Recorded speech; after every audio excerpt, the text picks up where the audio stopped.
এর কাছে পরীর মতো, কিন্তু আমার কাছে পেতনির মতো। জানি তোর জীবনেও কোনো মেয়েকে পছন্দ হবে না, চিরকুমার রয়ে যাবি। চুপ শালা। আচ্ছা যাই হোক, চল বাসার দিকে যাওয়া যাক। আমার বাইকটা নিয়ে এত। চলে আসলাম বাসায়। আজকে আমাদের কলেজে নবীনবরণ অনুষ্ঠান ছিল। ভাবছিলাম আজকে একটা মেয়েকে পটাবো, কিন্তু কাউকেই তো পছন্দ হলো না। বাসায় এসে গোসল করে শুয়ে পড়লাম। বিকেলে হঠাৎ ফোনের রিংটোনের শব্দে ঘুমটা ভেঙে গেল।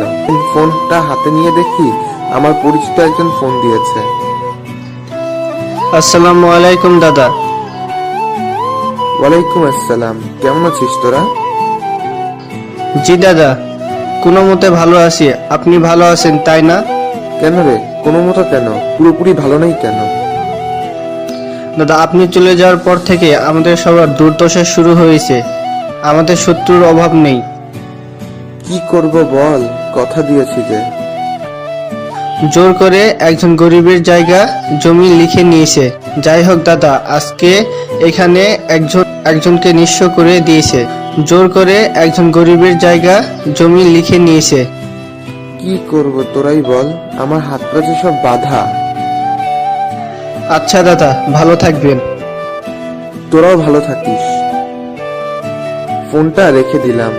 দুই চোখ দিয়ে অঝরে পানি পড়তেছে। অনেকদিন পর আবার আজকে চোখ দিয়ে পানি ঝরতেছে। যদিও প্রতিদিন ঝরে, কিন্তু কম। আর আজকে এখন বেশি ঝরতেছে। পুরোনো দিনের স্মৃতিগুলো মনে পড়ে গেল। চোখ দিয়ে না চাইলেও পানি ঝরতে থাকে। পরের দিন সকাল সকাল ক্যাম্পাসে চলে আসলাম। আমাদের ক্যাম্পাসটা অনেক বড়। বলতে গেলে এটাই ঢাকার সব থেকে বড় ক্যাম্পাস। ও, আপনার তো বলাই হয়নি আমি ঢাকায় থাকি। আপনারা জানেন আমার বাইক আছে। আমার বাইকটা বহু পুরনো একটা বাইক।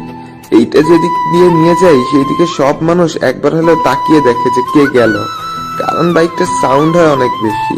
এটা বিক্রি করে দিলে হয়তো 10,000 টাকাও পাবো না আমি। চলে আসলাম জাদুর গাছের নিচে। আজকে অনেক তাড়াতাড়ি চলে আসলাম ক্যাম্পাসে, কারণ মনটা ভালো নেই যে। বাইকটা রেখে বসে পড়লাম গাছের নিচে ঘাসের উপর। বসে বসে ফোনে গেমস খেলছি। ফোনটাও আজকাল আমার সাথে বেইমানি করতেছে। গেমস খেলছি এমন সময় এই গাইয়া, এখান থেকে সরে গিয়ে অন্য জায়গায় বস। কথাটা শুনে মাথার উপরের দিকে চোখ তুলে তাকালাম। দেখলাম কয়েকটা মেয়ের মাঝে একজন আমাকে কথাটা বলল। জি, আবার বলেন, কি বললেন? বললাম এখান থেকে সরে গিয়ে অন্য জায়গায় বস। এই সুন্দর জায়গায় তোর মতো টুকাই টাইপকে মানায় না। আমি দেখতে টুকাইয়ের মতো হলেও কিন্তু আমি একটা মানুষ। এই বেশি কথা বলবি না, যা এখান থেকে অন্য জায়গায় গিয়ে বস। আপু, আসলে আমি এখান থেকে যাব না। এই জায়গাটা আমার সব থেকে বেশি পছন্দের। আর আমি যাব কেন? আপনাদের আগে আমি এখানে এসে বসেছি। দরকার পড়লে সাইডে বসেন, না হলে না বসলে চলে যান। কে তোর এত বড় সাহস, তুই আমাকে বলছিস তোর সাইডে বসতে? তুই জানিস আমি কে? আপনি কে? আমি হলাম মাহমুদুল সাহেবের মেয়ে। কে এই মাহমুদুল সাহেব? আরে কেউ এই টোকাইটাকে বল যে আমি মন্ত্রী মাহমুদুল সাহেবের কথা বলছি। কি? আপনি মন্ত্রীর মেয়ে? এখন এখান থেকে সর, না হলে তোকে যে কি করব, টুকাইয়ের বাচ্চা টোকাই। দেখুন, ভালো ব্যবহার করুন, না হলে কিন্তু ভালো হবে না। এই ফকিন্নির বাচ্চা, যা তো এখান থেকে। মন মেজাজ খারাপ করবি না, পরে দেখবি তোকে এই ক্যাম্পাস ছাড়া করব। আপনি পরদিন আবার সকাল সকাল ক্যাম্পাসে চলে গেলাম। জারুল গাছটার নিচে গিয়ে বসলাম। তারপরে ফোনটা বের করে গেম খেলা শুরু করে দিলাম। হঠাৎ করে কে যেন হাত থেকে ফোনটা নিয়ে ফেলে দিল। মাথাটা উপরের দিকে তাকিয়ে দেখলাম যে মায়া। রাগটা যেন বেড়ে গেল। একে তো আমার ফোনটা ছিল অনেক পছন্দের একটা ফোন, তার উপর গতকাল এর মেয়েটা। আমি যে মাকে কিছু বলতে যাব তার আগেই মায়া আজকেও ঠাস করে একটা চড় মেরে দিল। এমনিতেই রাগ উঠেছে, তার উপর আবার আমাকে মারলো। আমি কোনো কিছু চিন্তা না করে মায়ের গালে সজোরে একটা থাপ্পড় বসিয়ে দিলাম। আরে ভাই, আপনারাই বলেন তো, শুধু শুধু কেন আমাকে মারবে? চর খেয়ে মায়া বলতে লাগলো, কুকুরের বাচ্চা, তোর এত বড় সাহস আমাকে মারিস? বলে আমাকে মারার হাত উঠাতে আমি ওর হাতটাকে ধরে এক ঝটকাতে নামিয়ে ফেলি। তারপর, এই তুই কুকুরের বাচ্চা দাঁড়া, তোকে আজকে কুকুর দিয়ে কামড় দেওয়াবো। বলেই সে কাকে যেন ফোন দিল। আর এইদিকে সবাই জারুল গাছের নিচে গোল হয়ে দাঁড়িয়ে আছে। মনে হচ্ছে তারা আজকে চমকে আছে, কারণ যে ছেলে কখনো কাউকে আপনি ছাড়া তুমি বলেনি, সে আজকে মায়ার মতো নেতার মেয়েকে চর মারলো এবং তাকে কুকুরের বাচ্চাও বলেছে। অবাক হবেই না কেন, এর আগে আমি কখনো কারোর সাথে কথাই বলিনি। ফারেস, রাব্বি, হৃদয় চলে এসে আমাকে নিয়ে পাশে আসতে চাইলো, কিন্তু মায়া বলে, এই কেউ এই টুকাইয়ের বাচ্চাকে কোথাও নিয়ে যাবে না। আজকে ওরে আমি বুঝিয়ে দেব আমাকে মারার ফল। কেউ যদি ওরে পালাতে সাহায্য করিস তাহলে তাকেও আজকে কোমায় পাঠাবো। করার করে নে, আমি কোথাও যাব না। এখানেই থাক, দেখ আজকে তোকে কি করি। আমি এবার কোথায় যাব? বললাম না তোর যা করার তুই করে নে। একটু পরেই দেখতে পাবি। আমাকে কুকুরের বাচ্চা বলিস তাই না? আজকে তো তোকে কুকুর দিয়ে কামড় খাওয়াবো। দেওয়া, দেখি কেমন পারিস। 10 মিনিট ধরে বসে আছি জারুল গাছের নিচে। আশেপাশে সবাই গোল হয়ে দাঁড়িয়ে আছে। স্যার ম্যাডামরা চলে এসেছে। প্রিন্সিপাল স্যার এসে বলতে লাগলো, এই এখানে কি হয়েছে? আর সবাই ক্লাসে না গিয়ে এখানে কি করছো? স্যার, এখানে কিচ্ছু হয়নি। আজকে এখানে কুকুর আসবে। মানে কি বলছো মায়া মামুনি? এখানে কুকুর আসবে কোথা থেকে? আর এই, তোমরা যার যার ক্লাসে চলে যাও। না, আজকে কেউ ক্লাসে যাবে না। আজকে সবার ক্লাস করা বন্ধ। কেন, কি হয়েছে মামুনি? বলো তো দেখি। স্যার, কিচ্ছু হয়নি। আপনি চলে যান কলেজ থেকে। আর না গেলে অফিস রুমে চলে যান। বেশি কথা বললে বাবাকে বলে আপনার ব্যবস্থা করব। ওকে, আমি অফিস রুমে গেলাম। তারপর প্রিন্সিপাল স্যার বাকি স্যার ম্যাডামকে নিয়ে চলে গেল, আর বাকি স্টুডেন্টগুলো সেখানেই বসে আছে। বুঝলাম আজকে আর ক্লাস হবে না। একটু পরে 3টা গাড়ি চলে আসলো আমাদের ক্যাম্পাসে। বুঝলাম এগুলো মায়ার বাবার গাড়ি। গাড়িগুলো সোজা জারুল গাছের নিচে এসে থেমে গেল। তারপর গাড়ি থেকে কয়েকজন লোক নামলো। তাদের মধ্যে একজনকে দেখে আমি চিনে ফেললাম। সে হলো মাহমুদুল সাহেব, মানে মায়ের মন্ত্রী বাবা। সে সোজা আমার সামনে এসে মায়াকে বলতে লাগলো, কি হয়েছে মামুনি? তুমি এত জরুরিভাবে ডেকে পাঠালে কেন? বাবা, একজন আমাকে মেরেছে আর বলেছে আমি নাকি কুকুরের বাচ্চা। কি? এত বড় সাহস? আমার মেয়েকে মেরেছে আর আমাকে কুকুর বলেছে? আব্বু, এখন তুমি বলো তুমি তাকে কি করবে? কার এত বড় সাহস যে আমার মেয়েকে মেরেছে আর আমাকে কুকুর বলেছে? কে, তাকে একবার দেখাতো। ওই যে আব্বু, ওই ছেলেটা। আমাকে দেখিয়ে দিল। আমি চুপচাপ করে জারুল গাছের পাশে দাঁড়িয়ে আছি। তারপর মায়ের আব্বু মানে মন্ত্রী সাহেব আমার দিকে এগিয়ে আসতে লাগলো। আমার সামনে এসেই সে যেই আমাকে মারতে যাবে, এমন সময় দেখলো যে ক্যাম্পাসের কিছু ছেলে মেয়ে ফোন বের করে ভিডিও করছে। এটা দেখে সে সাথে সাথে হাত নামিয়ে নেয়। তারপর আমার কাঁধে হাত রেখে আস্তে আস্তে বলল, তোর ভাগ্য ভালো তাই বেঁচে গেলি। স্যার, আমার ভাগ্য কিরকম তা আমি জানি। কিন্তু তোকে যে এখন জেলে পাঠাবো। কেন? আপনি আমাকে জেলে পাঠাবেন কেন? নারী নির্যাতন মামলায়। তারপর তোকে দেখ কি করি। স্যার, অযথা ঝামেলা বাড়িয়ে লাভ কি বলেন তো? আমাকে কুকুর বলিস তাই না? আগে তোকে মামার বাড়ি নিয়ে নেই, তারপর দেখ কি করি। স্যার, দেখুন যা হয়েছে ভুলে যান। আচ্ছা, আমি সরি বলছি। যদিও আমার মনে কোনো দোষ ছিল না, তাও আমি সরি বলছি। ভুল হয়ে গেছে, ক্ষমা করে দিয়েন। আমার কাছে ক্ষমা চাইলে তো হবে না, তোকে মায়ের কাছে ক্ষমা চাইতে হবে। সে যদি তোকে ক্ষমা করে তাহলে ক্ষমা পাবি।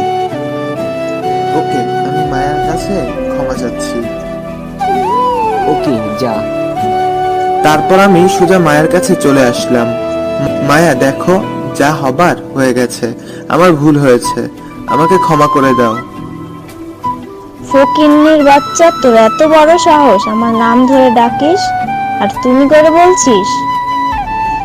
সে আমাকে আবার ঠাস ঠাস করে দুটো চড় মারলো। আমি চড় খেয়ে মাথা নিচু করে রয়েছি।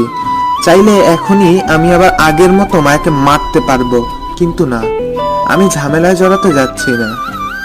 আমি আবার মায়াকে বললাম, সরি, আর ভুল হবে না, এবারের মতো মাফ করে দেন।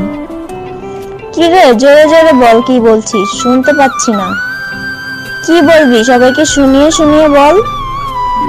আমার ভুল হয়ে গেছে, আমাকে ক্ষমা করে দিন প্লিজ। আমার পা ধরে মাফ চা, তাহলে মাফ করে দিব।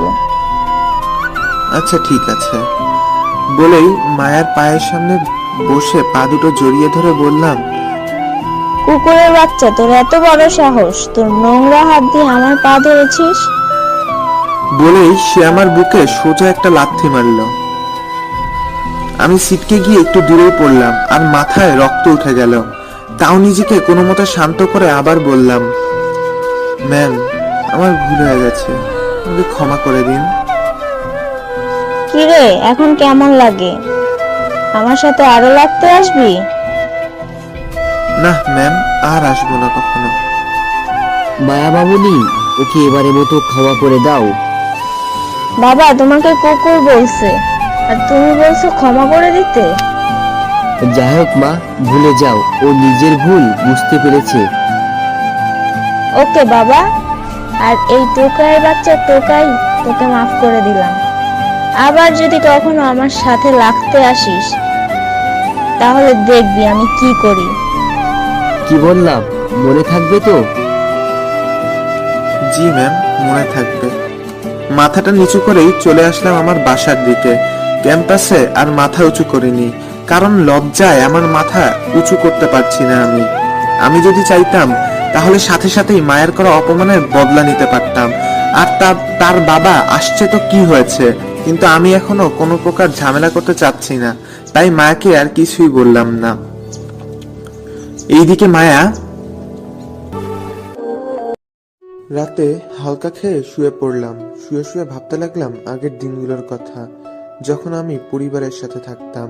আমার পরিবারে মোট 4 জন ছিলাম, আমি, আব্বু, আম্মু আর ছোট বোন। এই 4 জনকে নিয়েছিল আমাদের সুখের পরিবার। মধ্যবিত্ত পরিবার ছিল আমাদের, কিন্তু সব সুখ যে সবার কপালে সয় না, তাই আমার কপালেও সেই সুখ সইল না।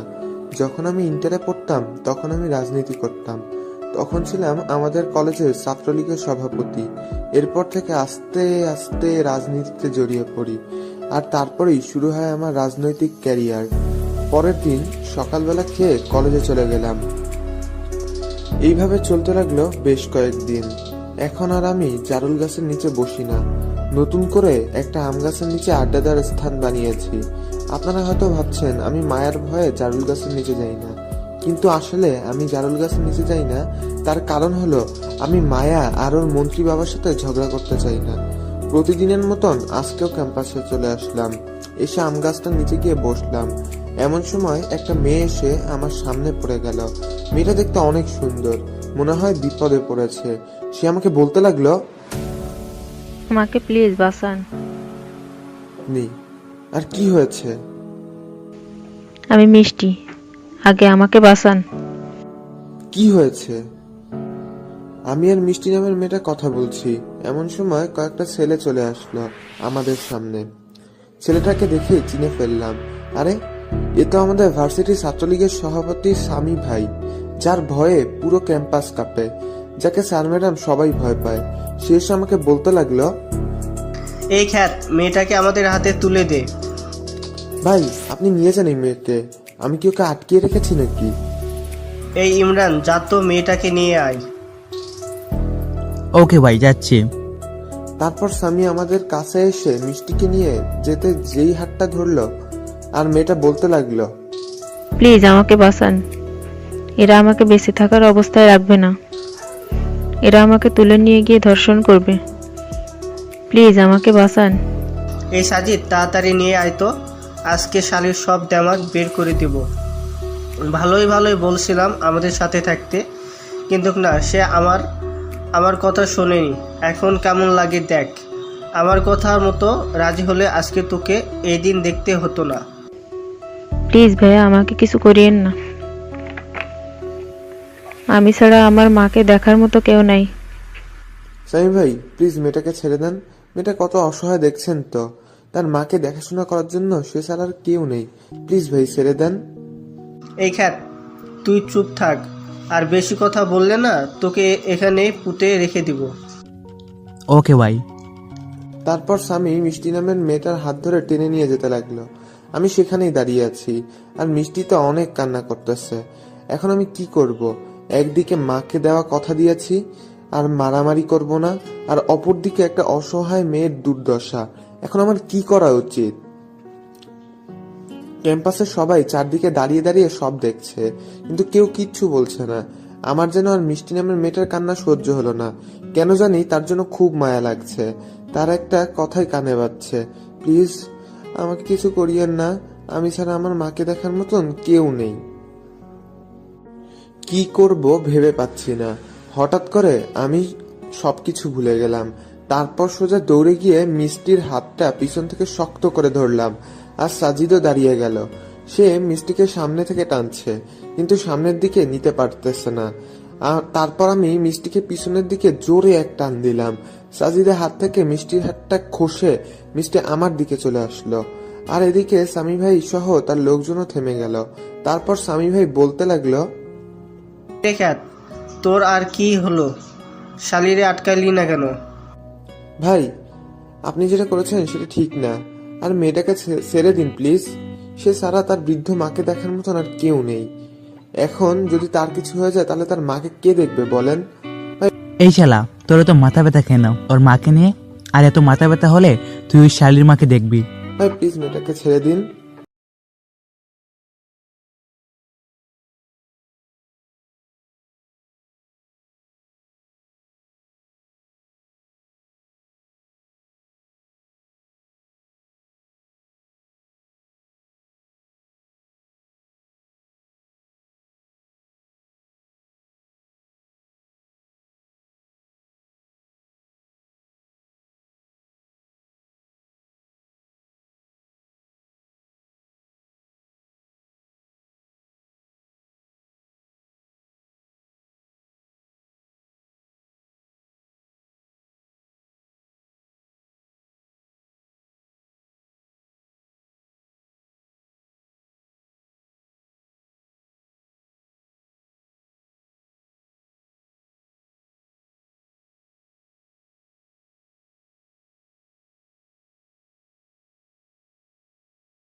হাতটা ধরে সোজা আম গাছের নিচে নিয়ে আসলাম।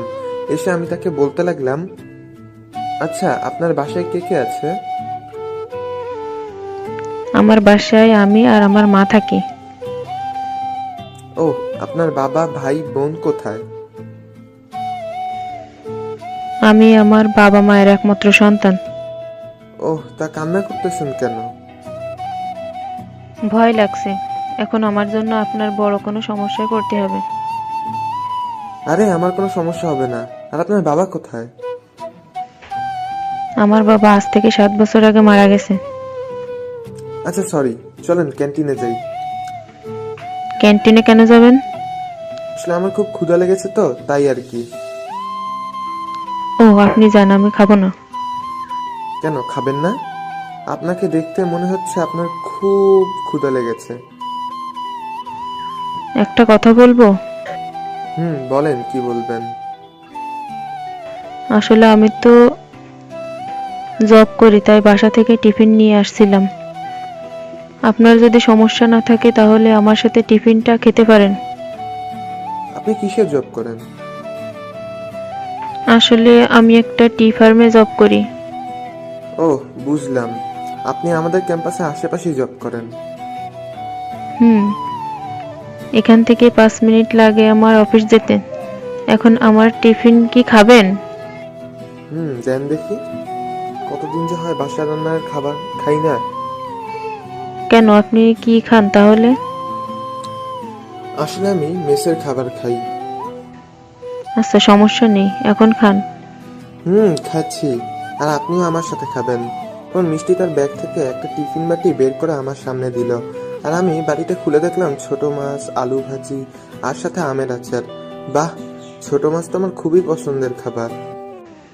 আসলে আমরা গরিব তো, তাই আর কি এইগুলাই বেশি খাই। আচ্ছা, বাদ দিন তো। এখন চলেন শুরু করি খাওয়া। তারপর আমি দুটো বাটিতে সমান সমান ভাগ করে মিষ্টিকে 1 ভাগ দিলাম আর আমি 1 ভাগ নিলাম। তারপর দুজনেই খাওয়া শুরু করলাম। খাবার খেয়ে যেই আমি হাত ধুইতে যাব, এমন সময় পিছন থেকে কে যেন আমার কলার ধরলো। আমি হাত ধোয়া বাদ দিয়ে পিছনে ফিরে তাকালাম, আর সাথে সাথেই স্বামী আমাকে একটা বাড়ি মারলো। আমার মাথার কিছুটা অংশ ফেটে গেল। আমি হাত না ধুয়ে আবার স্বামীকে কয়েকটা লাগিয়ে দিলাম।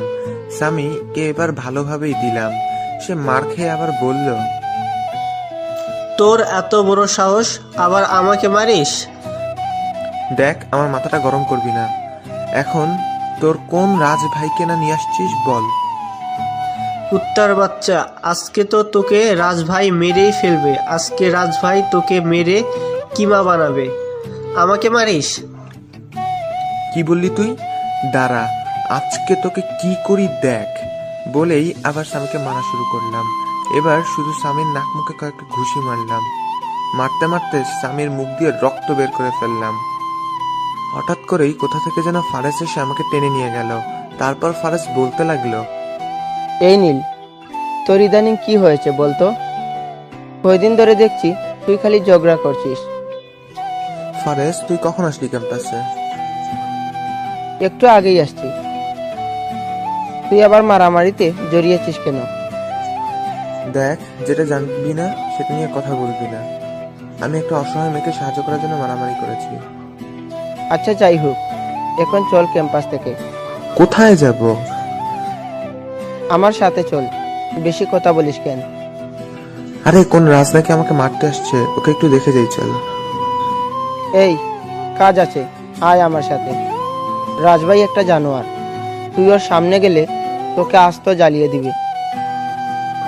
দেখ, ফালতু কথা বলবি না। আমি এখন সেই রাজকে দেখেই যাব। বলেই ফারেসের কাছ থেকে আবার মাঠের মাঝে চলে আসলাম। আজকেও মাঠের চারপাশে সবাই গোল হয়ে দাঁড়িয়ে আছে, কেউ কিছুই বলছে না। দেখলাম একজন একটা বাইকের উপর বসে আছে, আর তার পিছে আরো কতগুলো লোক দাঁড়িয়ে আছে। কিন্তু যে চেয়ারে বসে, সে অন্যদিকে মুখ ঘুরিয়ে বসে আছে। বুঝলাম এটাই রাজ। আমি সোজা রাজের কাছে যেতে লাগলাম। এমন সময় কোথা থেকে যেন মা এসে বলতে লাগলো, এই ক্ষেত, কই যাস? রাজ ভাইয়ার দিকে যাচ্ছিস কেন? নাকি অকালে মরার প্ল্যান আছে? দেখুন, আপনার সাথে আমার কোনো কথা নাই। আপনি আপনার মতো থাকুন, আর আমি কোথায় যাব না যাব সেটা আমার বিষয়। দেখ ক্ষেত, বেশি বকবক করবি না। তোকে শুধু সাবধান করলাম। রাজ ভাইয়া অনেক খারাপ লোক। আমার বাবার মতো ভালো না যে তোকে ছেড়ে দিবে। দূর, চুপ থাকেন তো। বলেই আবার রাজের দিকে এগুতে লাগলাম। মনে মনে তো হাসতেছি। হাসার কারণ হলো, মায়ের মন্ত্রী বাবা আমার আসল পরিচয় জানে না। জানলে আমাকে আপনি ছাড়া কথাই বলতো না। আর মায়াকে যে কি করতো তা আমি নিজেও জানি না। তারপর রাজের কাছে আসতেই শুনতে পেলাম, কিরে দেখ তো, স্বামী আসছে না কেন? স্বামী আর আসবে না। ওরে এমন মাইর মারছি, ও মাঠের মাঝখানে পড়ে আছে। কে রে তুই স্বামীকে মারিস? পেছনে তাকিয়ে দেখ কে আমি। এই কথা বলতেই রাজ পিছনে তাকালো। তারপর সে আমাকে দেখে বলতে লাগলো, ভাই আপনি এই জায়গায় আর কেমন আছেন? এই ধরুন চেয়ারে বসুন। এই আমার দিকে চেয়ার এগিয়ে দিতে হবে না, তুই এখানে আমাকে মারতে আসছিস তাই না? ভাই আসলে স্বামীকে কে যেন মেরেছে, তাই আসছি। রাজ ভাই, এই খ্যাতটাকে আপনি নিজে আপনি করে বলছেন কেন? স্বামী আমার কাছে আয়। রাজ ভাইয়ের কাছে গেলাম। হারামজাদা, তুই কাকে খ্যাত বলেছিস জানিস? আমি তো এই খ্যাতকে বলছি, আর আপনি এখনো খ্যাতটাকে কিছু বলছেন না কেন? তাড়াতাড়ি নীল ভাইয়ের পায়ে পড়ে ক্ষমা চা, না হলে আজকে তোকে যে কি করব। রাজ, তুই তো আমাকে আগে থেকে চিনিস, আমি অন্যায়ভাবে কাউকে মারি না। আর তুই কি শুনে আসছিস এখানে? আমি কেন স্বামীকে মারছি? শোন, আমি কেমন টাইপের মানুষ তা হয়তো তুই খুব ভালো করেই জানিস। আজকে তুই আমার এলাকার ছেলে বলে বেঁচে গেলি, আর যদি এমন ভুল হয় তাহলে তোকে যে কি করব বুঝতে পারবি। ভাই আমার ভুল হয়ে গেছে, আমাকে প্লিজ মাফ করে দিন। আগে শুনবি সে কেন মার আর বকা খেয়েছে, তারপর বিচার করতে আসবি। ওকে ভাই। আর এই স্বামী, এখন যদি বাঁচতে চাস তাহলে নীল ভাইয়ের পা ধরে ক্ষমা চা। বেশি বক বক করলে এক্ষুনি পুঁতে দিব। রাজ, বাদ দে, আর কাউকে কিছু বলবি না, এখন চলে যা। ওকে ভাই। তারপর রাজ তার লোকদের নিয়ে চলে গেল। আমি আম গাছের নিচে বসে পড়লাম। সাথে সাথে ফারেস্ট আর মিষ্টি চলে আসলো। এই নিন পানি, হাতটা ধুয়ে নিন। আর এ কি, আপনার কপাল দিয়ে তো রক্ত পড়ছে। পানির বোতলটা নিয়ে হাত মুখ ধুতে ধুতে বললাম, ওটা কিছুটা কেটে গেছে, একটু পরেই ঠিক হয়ে যাবে। কত রক্ত পড়ছে আর আপনি বলছেন একটু পরে ঠিক হয়ে যাবে? চলুন আমার সাথে একটা ফার্মেসিতে ড্রেসিং করিয়ে মেডিসিন নিয়ে আসি।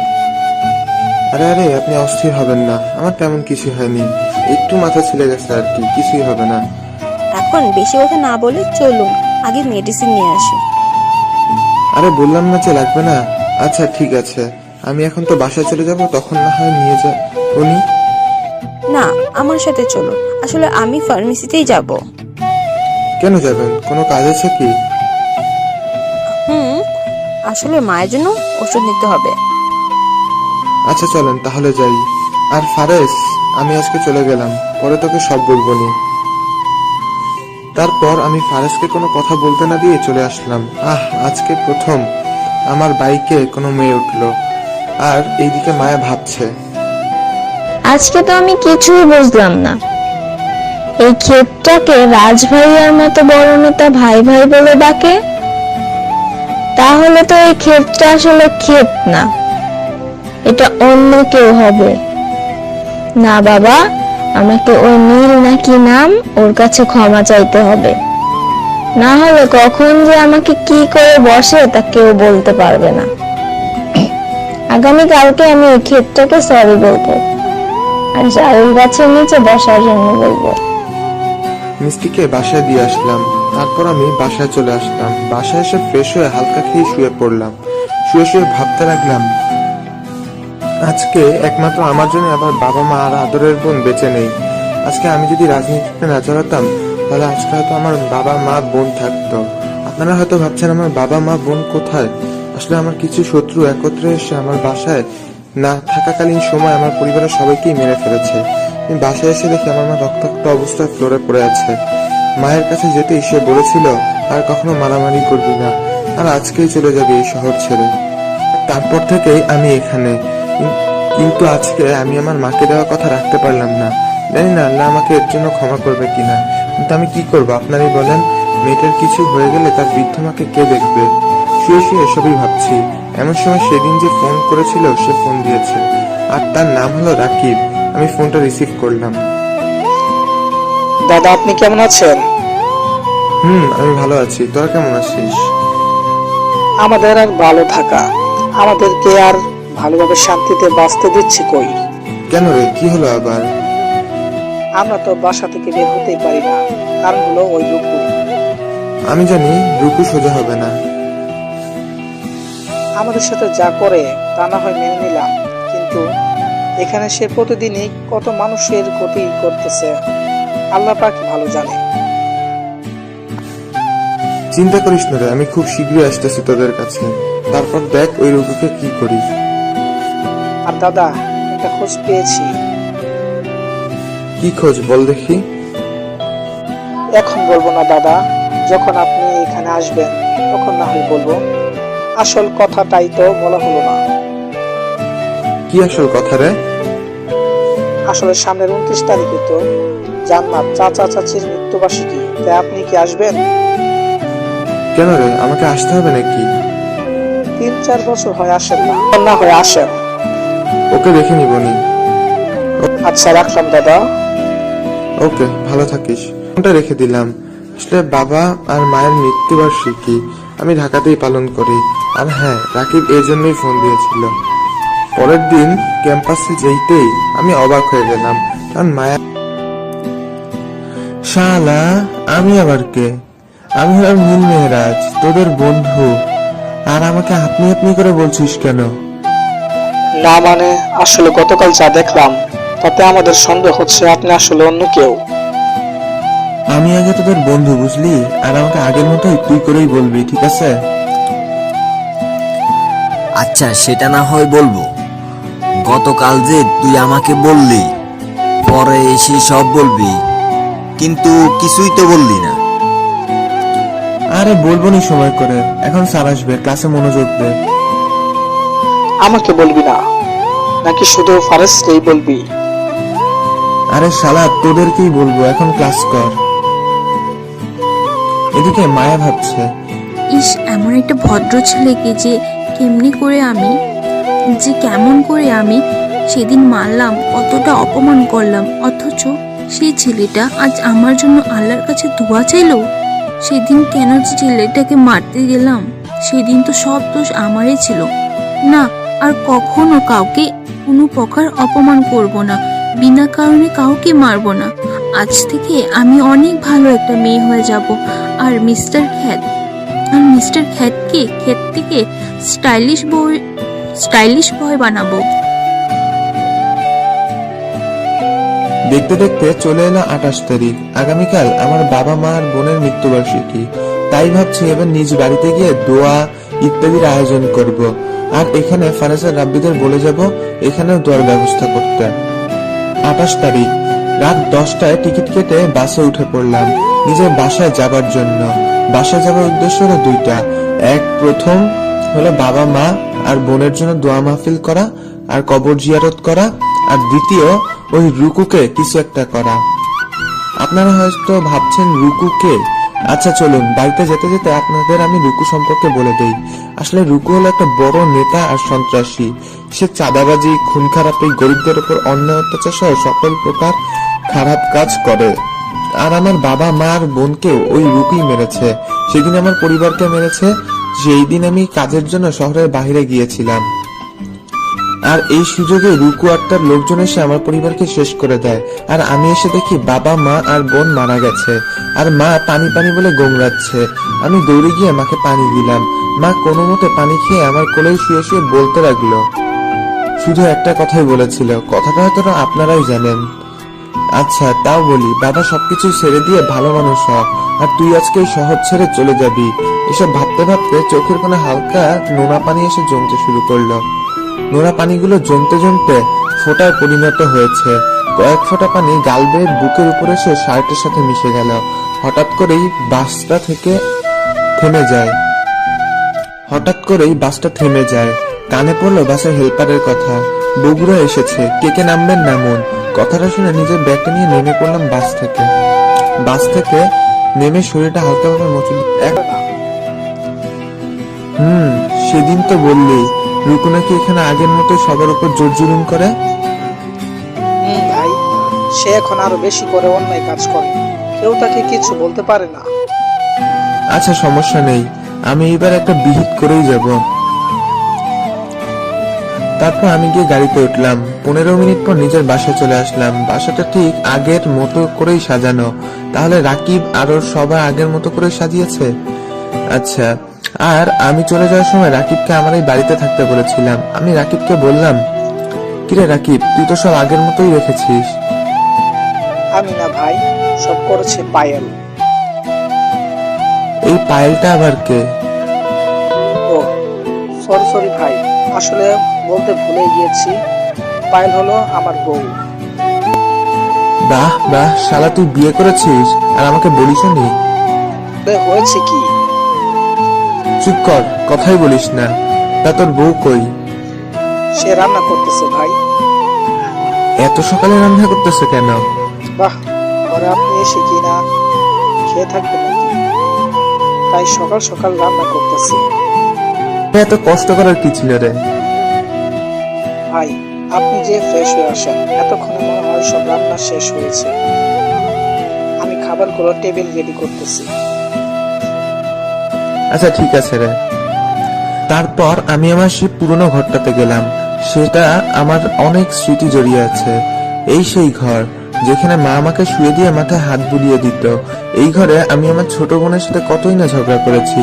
আর আজকে সেই ঘরটাই কত ফাঁকা ফাঁকা লাগছে। শুধু ঘর কেন, পুরো বাড়িতেই তো কত ফাঁকা ফাঁকা লাগছে। শুধুমাত্র একটা ভুলের জন্য আজকে আমি এতিম। এসব ভাবছি আর নীরবে অশ্রু ফেলছি। এমন সময় রাকিব নিচ থেকে ডাক দিল। আমি তাড়াতাড়ি ফ্রেশ হয়ে নিচে গেলাম। নিচে গিয়ে দেখি রাকিব টেবিলে বসে আছে। আমি টেবিলের দিকে তাকাতেই তো অবাক হয়ে গেলাম। টেবিলে আমার সব পছন্দের খাবার। আমি গিয়ে একটা চেয়ার টেনে বসে পড়লাম। রাকিব বলে উঠল, ওহ ভাই, আপনি খেয়ে একটু রেস্ট নিন। আচ্ছা ঠিক আছে রে। আর এত খাবার কখন রান্না করেছে?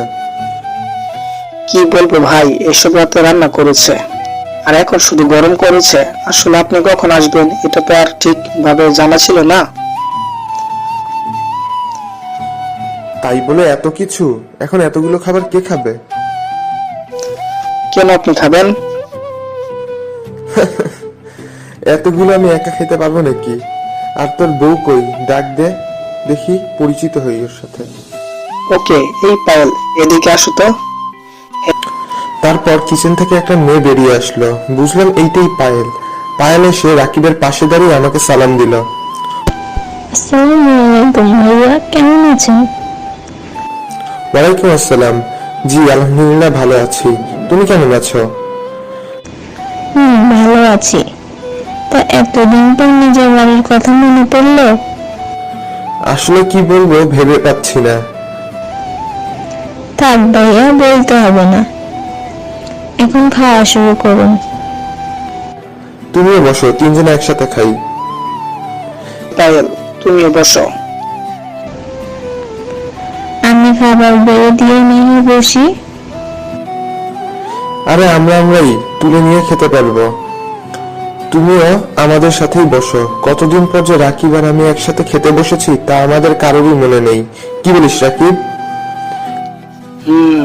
ভাই ঠিক বলেছেন। হয়েছে, এখন সবাই খাওয়া শুরু করি। তারপর তিনজন মিলে গল্প করতে করতে খাওয়া দাওয়া শেষ করলাম। আজকে অনেক খেলাম। পায়েল মেয়েটার রান্না খুবই সুন্দর। মেয়েটাকে দেখে মনে হলো কোনো বড়লোক পরিবারের মেয়ে। আর রাকিবই কম কিসে। খেয়ে আমি নিজের রুমে গিয়ে একটু রেস্ট নিলাম। সকাল 10টার দিকে ঘুম থেকে উঠে রাকিব আর আমি মিলে মিলাদের সকল ব্যবস্থা করলাম। যদিও রাকিব আগে থেকেই সব ব্যবস্থা করে রেখেছিল, আমি শুধু সব দেখে নিলাম আর কি। আল্লাহ রহমতে সব কাজ শেষ। বিকেলে আমি আর রাকিব ছাদে বসে গল্প করছি। এমন সময় আমি আর রাকিবকে বললাম, আচ্ছা রাকিব, সেদিন যে তুই বললি তুই নাকি একটা খবর পেয়েছিস, সেটা তো বললি না? ভাই কথাটা যে কেমনে বলি, আসলে ভাই। আসল নকল বাদ দিয়ে সোজা কথা বল, কি হয়েছে? ভাই রুকু নাকি এখন বগুড়া শহরে মাদকের কারখানা বানাবে। কি এসব তুই কি বলছিস? ভাই, আমি এটা জানতে পেরেছি। না, এবার ওকে আর বেঁচে রাখবো না। এবার ওর থেকে আমরা সকল প্রতিশোধ নিব। ওর একটা কর্মের ফল ওকে বুঝিয়ে দিব। আরো খবর পেয়েছি আগামীকাল নাকি সে তার বাগান বাড়িতে একটি মিটিং করবে মাদকের কারখানা নিয়ে। যাক, আমার কাজ আরো সহজ হলো। তুই আমার দলের সকলকে রেডি থাকতে বল। ভাই এইসব নিয়ে চিন্তা করবেন না, আমি সব ঠিক করে রাখবো। শোন, এবার আমি রূপুকে শেষ করে দিব, আবার আগের মতো এই শহরে শান্তি ফিরিয়ে আনবো। তাই যেন হয় ভাই। বলেই নিচে চলে আসলাম। তারপর হাঁটতে হাঁটতে চলে আসলাম মা বাবার কবরের কাছে। কবরের পাশে বসে মা আর বাবার কবরের দিকে তাকিয়ে আছি। দু চোখ দিয়ে পানি পড়তে শুরু করলো। আমি বলতে লাগলাম, মা, আমাকে ক্ষমা করে দিও, আমি তোমার শেষ কথাটা রাখতে পারিনি। কিভাবে রাখবো বলো? তুমি তো জানো আমি অন্যের কষ্ট দেখতে পারি না। কতক্ষণ যে সেখানে বসেছিলাম তা নিজেও জানি না। বাসার গেটের কাছে আসতেই রাকিব বলে উঠল, ভাই আপনি কোথায় গিয়েছিলেন? না, এই তো বাইরে গেছিলাম রে। কেন, কিছু হয়েছে নাকি? আর তুই কোথায় গেছিলি? না না, কিছু হয়নি। আমি একটু বাজারে গিয়েছিলাম।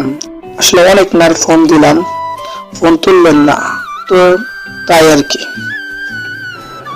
ফোনটা পকেটে ছিল রে, তাই ভাইব্রেশন করা ছিল, তুলতে পারিনি। ও, আর আমি সকলকে রেডি থাকতে বলেছি। বাকি সবাই এখন কোথায় আছে রে? ভাই কেউ ঢাকায়, কেউ বগুড়ায়, আবার কেউ কেউ গা ঢাকা দিয়ে আছে। আপনি চিন্তা করবেন না, আমি সকলের সাথে কথা বলেছি, আর আগামীকাল ঠিক সময় মতো চলে আসবে মিশনে। এই জন্যই তোকে আমি ভাইয়ের আসনে বসিয়েছি, জানিস? ভাই, চলেন ভিতরে যাওয়া যাক। তারপর আমি আর রাকিব বাসার ভিতরে চলে আসলাম। ভিতরে আসতেই আমি তো অবাক, কারণ আমার সামনে পায়েল আর একটা মেয়ে বসে আছে। আরে ভাই, পায়েলকে দেখে আমি অবাক হইনি, অবাক হয়েছি পায়েলের সাথে বসে থাকা মেয়েটাকে দেখে। মেয়েটার কেউ না, মেয়েটা হলো মায়া।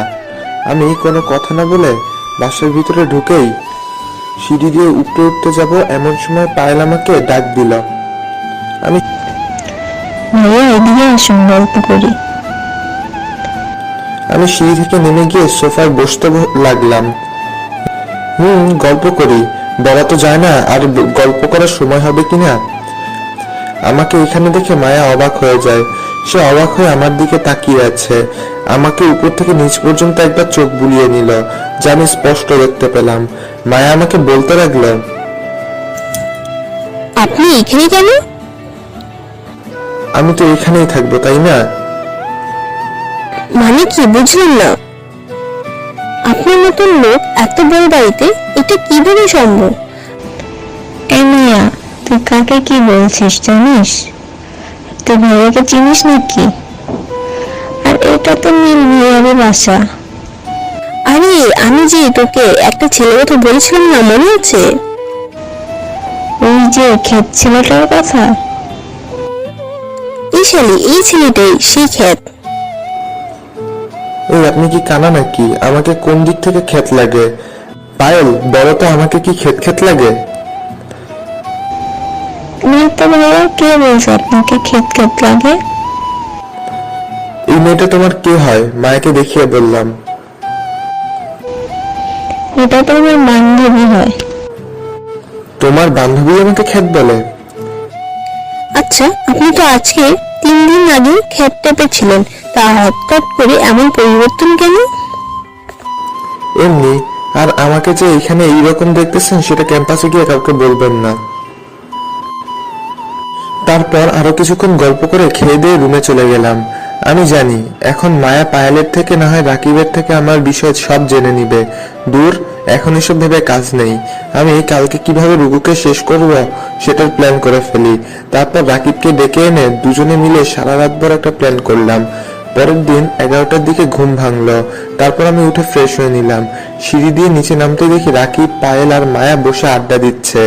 আমিও তাদের সাথে গিয়ে হালকা একটু আড্ডা দেই। তারপর হালকা একটু খেয়ে রাকিবকে নিয়ে ছাদে গেলাম এবং আমার দলের সকলকে ঠিক সময় মতো মিশনে আসার জন্য বললাম। কোনো মতে দিনটা পার করলাম। ঘড়ির ঠিক 10টা বাজে। আমি আর রাকিব বাসা থেকে বের হলাম। আমি যে বগুড়ায় আছি এটা হয়তো রুকু বা তার দলের লোকজন জানে না।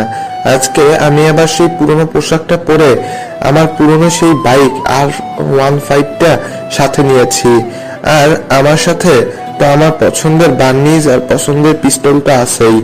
আগে আমাকে সবাই এই পোশাকে আর বাইকটা দেখলেই দাদা দাদা বলে ডাকতো। চলে আসলাম আজকের মিশনের জায়গার কাছাকাছি। এসে দেখি আমার দলের আগের লোকজনগুলো দাঁড়িয়ে আছে। আমাকে দেখেই সবাই খুশি, কেউ তো কান্না করেই দিল। এতে বুঝলাম তারা আমাকে কতটা ভালোবাসে। তারপর আমি একাই চলে গেলাম একটা পুরোনো কারখানার ভিতরে। রাকিব বলেছিল এটাতেই নাকি আজকে রুকু আর তার লোকজন মিটিং করবে। রাকিবের কথা মতো ভিতরে চলে গেলাম। পুরো কারখানাটাই অন্ধকার হয়ে আছে, শুধু একটা জায়গা ছাড়া, আর সেই জায়গাটা হলো কারখানার ঠিক সামনে, যেখানে রুকু আর 4-5 জন লোক বসে আছে। তারপর মদ খাচ্ছে আর কথা বলতেছে। আমি সরাসরি ওদের সামনেই চলে গেলাম। তারপর রুকুকে বলতে লাগলাম, কি রে রুকু, কেমন আছিস? আমার কথা শুনে রুকু আমার দিকে তাকালো।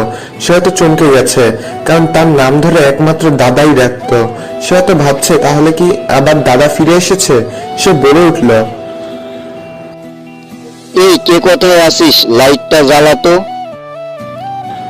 আর সাথে সাথে লাইটটা জ্বলে উঠল। দেখলাম রুমের মধ্যে 25 থেকে 30 জন লোক রয়েছে। আর রুকু আমাকে দেখে বলতে লাগলো, দাদা তুই আবার এসেছিস আমার এই বগুড়া শহরে। বগুড়া শহরে আবার কবে তোর ছিল রে? কবে ছিল বা আছে এসব বাদ দে, আর আগের সততা বাদ দিয়ে চল, আমরা সবাই পার্টনার হয়ে মদকের ব্যবসা করি। দেখ এরা সবাই আমাদের সাথে মদকের ব্যবসা করে। রুকু আমাকে কয়েকজনকে দেখিয়ে দিল যারা নাকি রুকুর সাথে ব্যবসা করে। রুকু কথাটি বলার সাথে সাথে আমি লোকগুলোকে আমার সাথে থাকা পিস্তল বের করে সবার মাথা বরাবর শুট করে দিলাম। আর সাথে সাথেই সব কয়টাই টেবিলের উপর নেতিয়ে পড়লো। তোর এত বড় সাহস, আমার লোকজনকে মারিস? আজকে তো তোকে আমি শেষ করেই ফেলবো। চেষ্টা করে দেখতে পারিস। এরই মধ্যে বাহির থেকে রাকিব সহ সবাই পিস্তলের শব্দ শুনে ভিতরে চলে এসেছে। আমার ইশারাতে রাকিব আর বাকি লোকজন মিলে রুকুর লোকজনকে মারা শুরু করলো। রাকিবেরা প্রায় সব কয়টিকেই শুইয়ে দিল। এখন শুধু রুকু একাই বেঁচে আছে। সে আমাকে বলতে লাগলো, দাদা আমাকে মাফ করে দেন প্লিজ, আমি আর কখনো কোনো খারাপ কাজ করব না। এখন পুরনো হয়ে গেছে সেগুলো, নতুন কিছু বল। প্লিজ দাদা আমাকে এবারের মতো ক্ষমা করে দিন। তোকে করব ক্ষমা? আচ্ছা তুই যদি আমার কথা মতো কাজ করিস তাহলে তোকে আমি ক্ষমা করে দিতে পারি। জি বলেন দাদা, কি করতে হবে? আমার বাবা মা আর বোনকে ফিরিয়ে দে, আর যদি এটা না পারিস তাহলে তোকে মরতে হবে। দাদা এটা কি সম্ভব? আমি তো তাদেরকে মেরে ফেলেছি, এখন কিভাবে তাদের ফিরিয়ে আনবো বলেন? তাহলে তুই চিন্তা করে দেখ, এখন তোকে বাঁচিয়ে রাখলে তুই যে আর কাউকে মারবি না সেটার কি কোনো গ্যারান্টি আছে? এবারের মতো মাফ করে দেন প্লিজ। আমার পরিবারকে ফিরিয়ে দে, আর না হলে এ যাকে মেরেছিস সবাইকে ফিরিয়ে দে। আমি কথা দিচ্ছি, তাহলে মাফ করে দিব। দাদা এটা কি সম্ভব? সরি রে, তাহলে তোকে ক্ষমা করা সম্ভব না।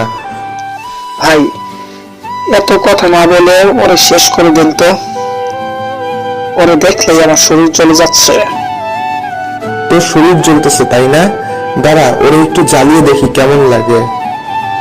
মানে কি করতে চাচ্ছেন? তুই এখনো বুঝিসনি? না ভাই কিছুই বুঝলাম না। আচ্ছা দেখ তাহলে আমি কি করি।